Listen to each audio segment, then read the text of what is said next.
Nessa época do ano é comum as pessoas começarem a fazer metas, traçar objetivos, o que elas querem para o ano que está vindo agora à frente. Só que eu me deparei com uma coisa que eu já sabia, só eu não tinha me chamado a atenção, que é as pessoas copiarem metas dos anos passados. Se tu está copiando uma meta do ano passado é porque ela não funcionou e tu está reciclando na expectativa que aquilo funcione. Bom, o que a gente faz quando está nessa situação? É só copiar a meta ou tem alguma outra coisa que a gente poderia fazer para que isso acontecesse? O meu nome é Jonatas Crisel, eu sou especialista em programação neurolinguística e neste vídeo eu vou falar sobre um outro jeito de fazer as nossas metas, os nossos objetivos se concretizarem.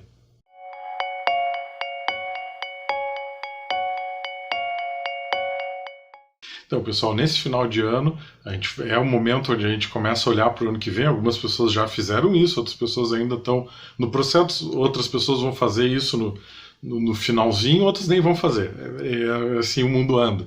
Mas, enfim, muita gente, esse é o período onde a maioria das pessoas, quem faz nesse período, em sua maioria. Algumas pessoas acabam por pegar metas dos anos anteriores e indo copiando, né? E aí isso é um indicador de que algo não andou bem, porque se a meta não foi cumprida, se tu está copiando é porque ela não foi cumprida, senão tu já teria alcançado aquilo lá.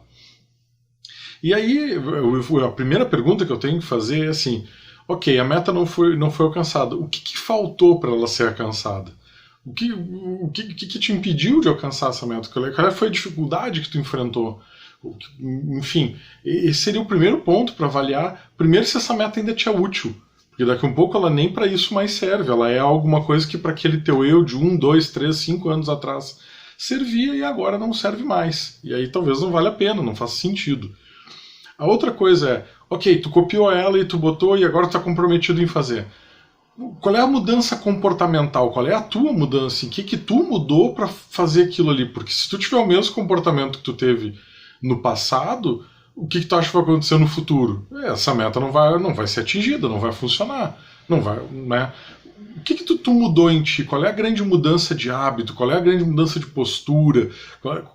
Onde que tu procurou te reformar para que isso aconteça, para que essa meta funcione? Outro grande, porém, o grande item sobre as metas é a capacidade delas de te desafiar. É a capacidade delas de fazer o teu sangue ferver. É a capacidade delas de realmente ser um obstáculo, alguma coisa que vale a pena ser alcançada, ser conquistada e te dê orgulho disso. E esse tipo de meta, ele tem isso? Ele tem um grande porquê por trás? Ele faz teu sangue ferver ou é só um item lá que nem é tão relevante assim? Em outro aspecto, tu tem todas as áreas da tua vida estão com metas desafiadoras, porque também pode se tornar inumano tu lutar tantas frentes de batalha ao mesmo tempo. Como é que tu está administrando a dificuldade ou a complexidade ou o nível de exigência que os teus objetivos estão dando? Tu está fazendo isso ser razoável ao longo do ano para poder ser realizado? Ou tu está só empilhando desafios no nível máximo? Ou desafios que não tem desafio na prática, né? São só checklist e que acabam não motivando. Sobre isso ainda, sobre a dificuldade, é bom lembrar que as metas elas devem ser desafiadoras, elas devem nos tornar uma versão melhor de nós mesmos. Esse é um grande balizador para isso. Só que a gente tem que ter só um cuidado, que é principalmente quando tu vai fazer pela primeira vez algo, que tu não tem um indicador passado.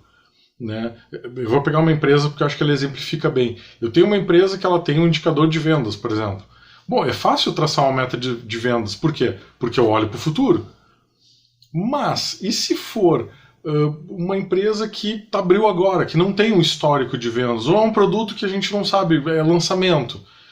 Talvez a gente vai ter que ir com calma nesse primeiro momento e identificar, a fim de não se frustrar, assim de não gerar uma frustração por ter um troço irreal que tu não tinha nem como mensurar, nem como medir no primeiro momento.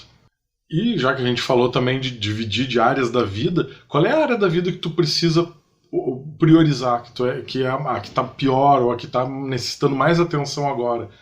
Porque assim, metas, o ideal é que tu distribua em várias áreas da vida, mas algumas precisam de mais atenção, ou precisam de mais metas, ou precisam de metas mais desafiadoras, ou toleram metas mais desafiadoras, ou enfim, ou tu vai dar ênfase primeiro Isso tem uma hierarquia também, né? Todas as áreas são importantes, mas algumas estão precisando de atenção agora e outras podem esperar um pouquinho mais. Como é que tu organiza isso na hierarquia? Porque meta tem data, né? Se tu já viu os vídeos que eu faço sobre como traçar o objetivo, ele tem um momento, né? Tem uma data para ele acontecer, para ele ser testado, né? Não é simplesmente um objetivo por existir. Então a gente também tem essas coisas para colocar. Seria interessante ter isso organizado no tempo também. O que vem primeiro, o que é mais importante, ou o que precisa vir primeiro por um evento adverso. E ainda, as metas, elas precisam ser quebradas em partes menores. Então eu tracei uma meta X lá para setembro de 2023. Eu vou esperar setembro de 2023 para verificar se aquilo ali está funcionando ou não. Eu tenho que ter checkpoints, eu tenho que ter pontos onde, bom, para aquilo ali acontecer em setembro, em agosto, tal coisa tem que ter acontecido também. Né? Porque aí é razoável acontecer. Bom, mas para em agosto isso ter acontecido, então em maio tem que ter algum outro ponto que isso aqui eu deveria ter alcançado, eu deveria ter feito, eu deveria estar no caminho. Eu tenho que ter indicadores que me mostram a rota. Porque senão é muito fácil eu perder o entusiasmo com aquilo ali, eu esquecer a meta. Muita gente acontece isso. E aí a gente, quando chega lá, isso aqui deixa para o ano que vem.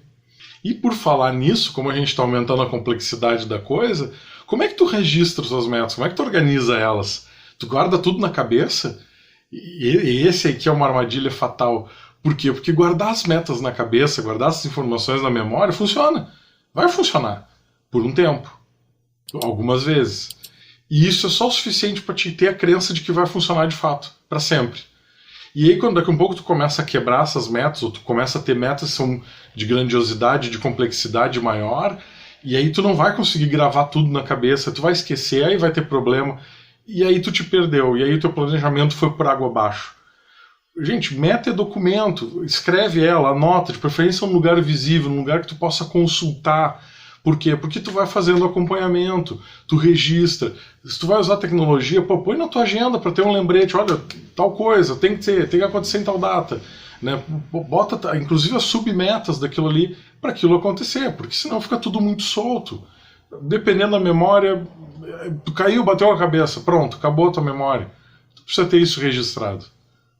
Tem um livro do Simon Sinek que diz: comece pelo porquê.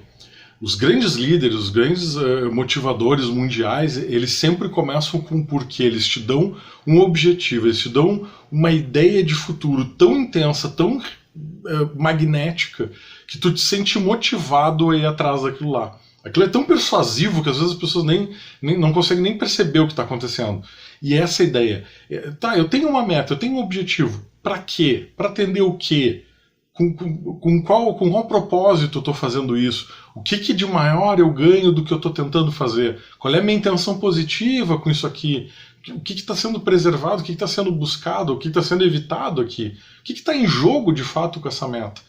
Isso aí atrás do porquê, isso aí atrás de algo maior. E esse algo maior vai te dar motivação, vai te dar energia para te ir atrás daquilo lá. E esse livro, para vocês terem uma ideia de como isso é relevante, ele está muito ligado com as ideias do Viktor Frankl. Frankl, ele não falou, mas ele usa essa frase com muita propriedade, que é: quem tem um bom porquê supera qualquer como. O sujeito que está motivado com um objetivo que é tão maravilhoso, tão intenso, tão especial para ele, não tem barreira, ele vai superar qualquer como, mas ele tem que ter esse porquê. E esse é um ótimo início. Que pessoa eu quero me tornar no final de 2023, ou que pessoa eu quero ter me tornado até o final de 2023. Isso começa a me dar uma ideia do tipo de reforma, do tipo de mudança em mim mesmo, ou do tipo de coisa que eu queria alcançar ao longo do ano, para poder me tornar essa pessoa. E aí, para finalizar, tem o último item, o item talvez mais curioso desse, que algumas pessoas não sabem o que querem. Elas têm dúvida do que elas estão buscando, do que elas estão esperando para a vida delas. Bom, para quem não sabe o que é, para quem tem dúvida, para quem viu esse vídeo até agora e ainda não entendeu, mas o que eu posso botar de meta? Né? Eu faço uma pergunta: tu está feliz com a tua vida hoje? Tu está pleno e realizado em todas as áreas da tua vida? Na área social, na área familiar, na área afetiva, na área financeira, na área intelectual, na área espiritual? Está tudo resolvido? Se não, aí é uma boa ideia de começar a observar o que dá para melhorar, ou o que me falta para eu estar realizado nessa área. E aí tu pode começar a estipular algumas metas a partir daí. Eu espero que esse vídeo tenha sido útil para ti. Coloca aqui nos comentários o que tu achou disso, se tu tem dificuldade de elaborar metas. Se não tem, eu vou deixar nos comentários outro vídeo meu que eu já fiz há um tempo atrás sobre como formar uma meta que funciona. E eu espero tu no próximo vídeo semana que vem. Um grande abraço.